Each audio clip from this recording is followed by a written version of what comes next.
انا ابني تعبان. الفرحه بعد اسبوعين. عنده مشكله في ظهره. اخد حقن في العمود الفقري، ما عملتلوش حاجه، بس من الواضح انه لازم يعمل عمليه. انا ابني اتاجل فرحه. انا ابني كل يوم الامه بتزيد. هقضيكم وهرفع عليكم قضيه في مصر، وهقضيكم وهرفع عليكم قضيه بره مصر. ابني بيتألم كل يوم بسببكم.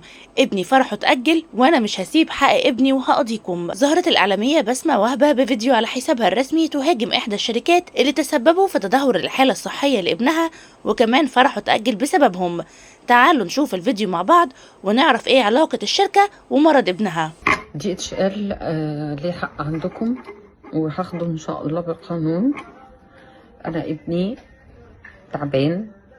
الفرحة بعد اسبوعين. عنده مشكلة في ظهره. اخد حقن في العمود الفقري، ما عملتلوش حاجة. بعتنا الاشعاعات بتاعته بالايميل لألمانيا.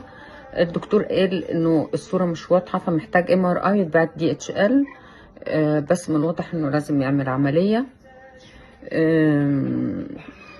كنت نازلة مصر يوم 26، قلت له حبيبي هات مصر أقرب يعني لألمانيا، لأنه السعودية أبعد.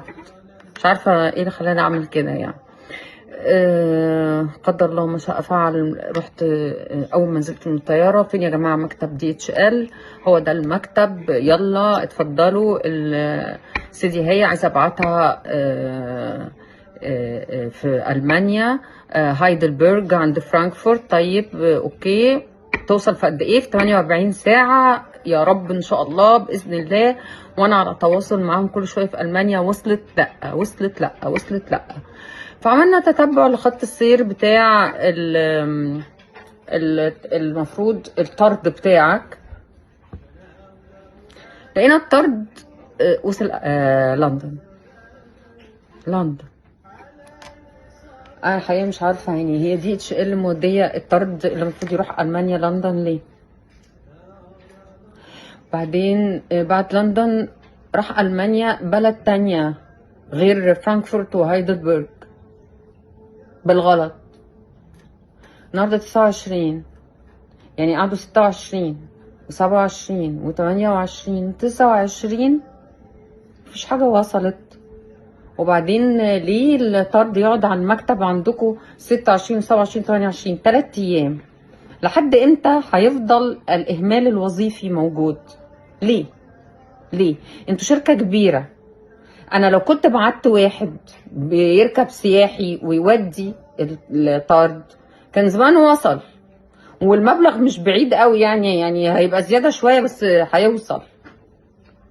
ايه بقى؟ ولا النور كان مقطوع؟